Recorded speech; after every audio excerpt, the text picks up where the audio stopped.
So you're thinking of moving to Seattle. Before you pack up and move to the Pacific Northwest, let's first talk about Seattle's good, bad, and unexpected. I moved to Seattle in 2009 from Las Vegas, Nevada, where I graduated from UNLV. And before Vegas, I lived and grew up in San Diego, California.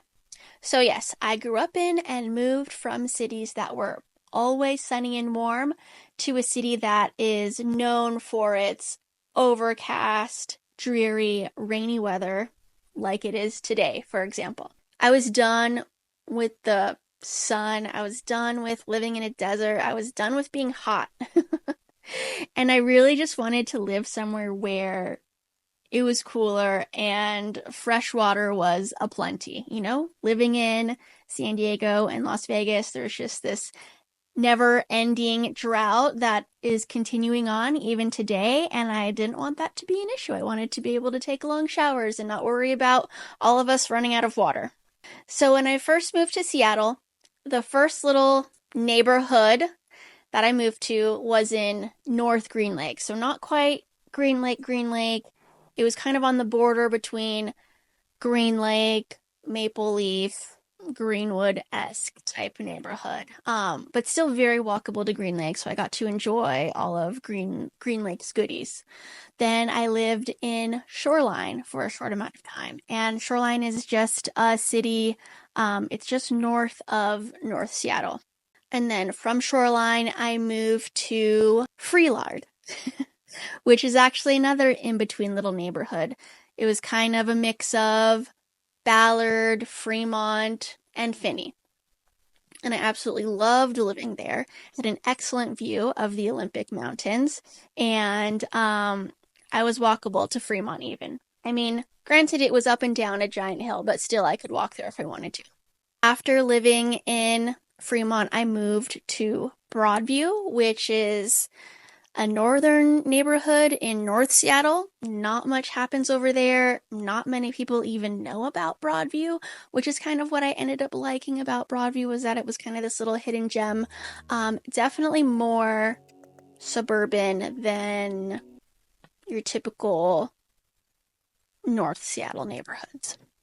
And then after Broadview, I lived in kind of Northgate, Maple Leaf neighborhood. And I really liked living there and being so walkable to Northgate, and the movie theater and all the restaurants that were over there, and also walkable to the cute little coffee shops that are in Maple Leaf.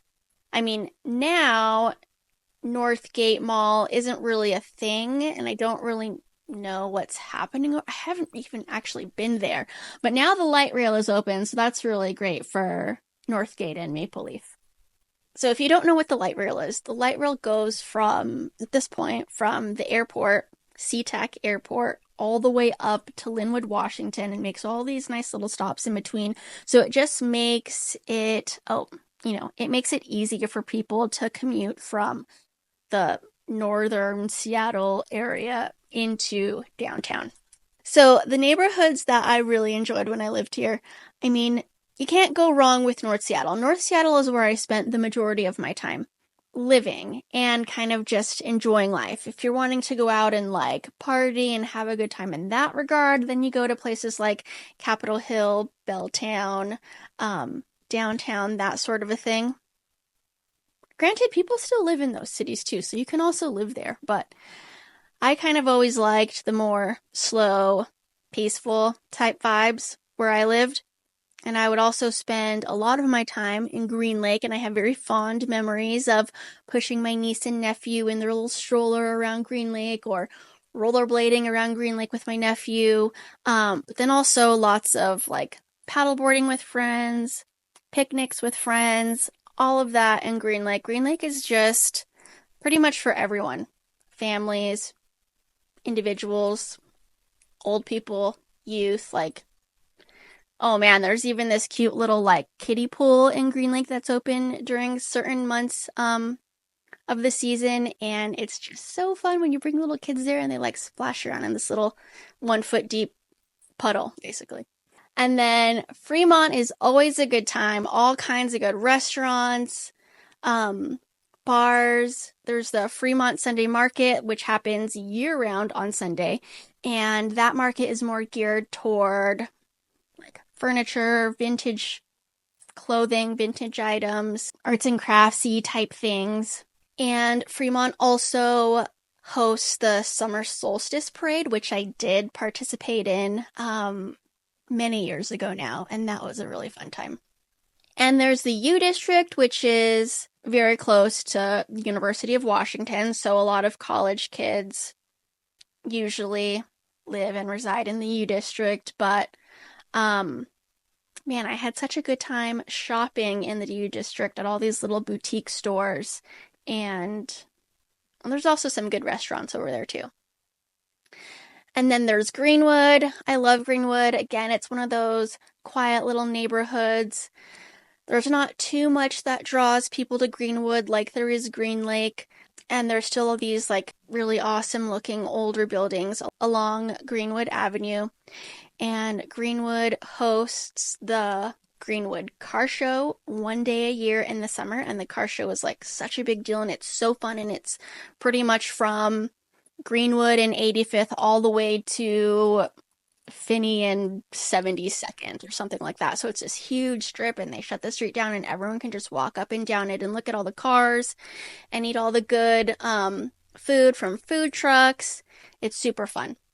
Ballard and Fremont both have a Sunday market that goes on year round. Like I mentioned earlier, Fremont's Sunday market is more furniture, clothing, tchotchkes, whereas the Ballard market is more food, fruits and vegetables from farmers, or any sort of like artisan pasta, stuff like that.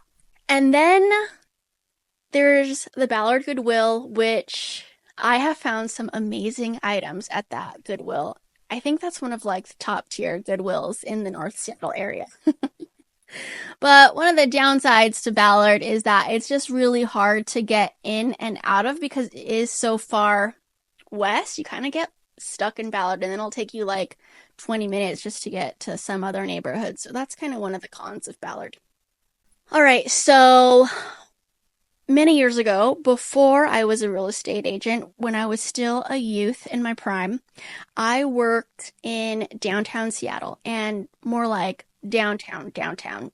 Now people consider downtown to be South Lake Union, but when I was going down there, South Lake Union was nothing. For a time while I worked there, I was working in office, and then after a while, my schedule was able to change, and then I started working from home, which was great. I mean, I love working from home. So yeah, I was working from home before COVID even happened and started loving working from home like years before the pandemic.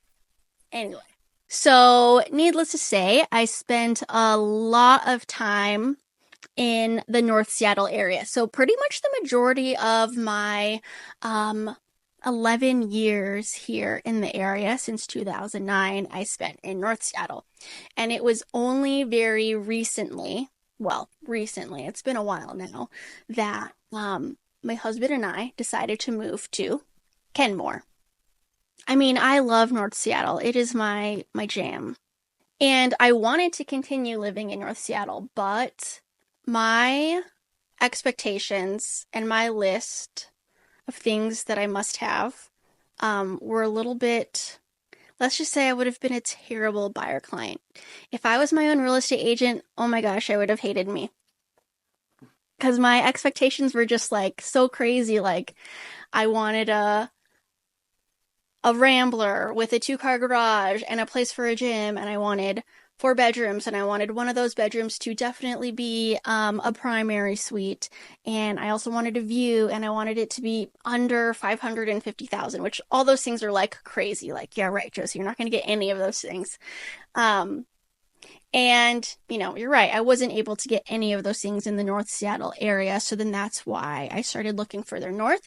I was mainly looking in Shoreline and Lake Forest Park because I also love both of those cities as well. Again, they're just slightly north of North Seattle. But then I ended up finding this great house that pretty much meets all my criteria except for the price point. It did cost more than $550,000. I know, and even talking about that price point now, 2024, $550 pretty much won't get you anything, which is, really sad and unfortunate for a lot of people, and it breaks my heart. But it just is what it is, and, real estate agents don't really have much control over where prices go. Anyway, that's besides the point. So we ended up moving to North Seattle. No, we ended up moving to the Kenmore area, and, well, when you compare it to Seattle, the streets are wider, there's parking, there's not as much traffic, there's not as much city noise, and things don't really move as quickly, I would say. I mean, we're still very much in the city, don't get me wrong, but it feels a little bit of a slower pace of life. And that could also just be where I'm at in my life. The other benefits to the Kenmore area is that it's located right on the tippy northern point of Lake Washington, which means that it's really easy to commute either to downtown Seattle or Bellevue. So you can kind of get to either sides of the lake really quickly. Whereas if you're in North Seattle, it gets more challenging to make your way over to the east side if you do end up working at some company on that side of the lake. All right, so here are my final thoughts if you're considering moving to the Seattle area. One, you got to think of your commute to work because traffic here, it sucks pretty bad. There is the light rail now, so that helps, but still, it could still take you 45 minutes to an hour to get into downtown Seattle if you do live a little bit further north. So you want to take that into consideration. But otherwise, I mean, a lot of the Seattle neighborhoods, they all have a very similar vibe and feel to them, although they're very different in some regards, they're also very similar. Your way of life and lifestyle, you want to take that into consideration as well if you're young and youthful, whether you're actually age-wise young and youthful or just in your heart young and youthful, and you want to be where it's, lively and where all the hustle and bustle is happening, then those are going to be different neighborhoods than if you were to choose to live in like Shoreline or Lake Forest Park or Kenmore, for example, or just any of the other kind of more suburban neighborhoods like Kirkland or Bothell. And there's even other neighborhoods further north of that are great, like Edmonds. That's in Snohomish County, but Edmonds is kind of similar to Ballard, where if you get into it, it's really hard to get out of. It just takes a long time to get to the 5, or as Washingtonians say, the I-5. All right, thank you so much for watching and listening to me ramble on. I hope my story gave you a decently okay glimpse of what life in Seattle is like. And if you're thinking about making Seattle your home or curious about our local real estate market, then feel free to reach out to me, Josie LaRosa with Windermere Real Estate. I've been a full-time real estate agent in the Seattle area since 2013. So whether you're buying, selling, or just looking for some advice in general, I can be here to guide you every step of the way. Don't forget to like and subscribe and comment below. Let me know your thoughts on my Seattle story. Tell me your story of moving to Seattle or living in Seattle.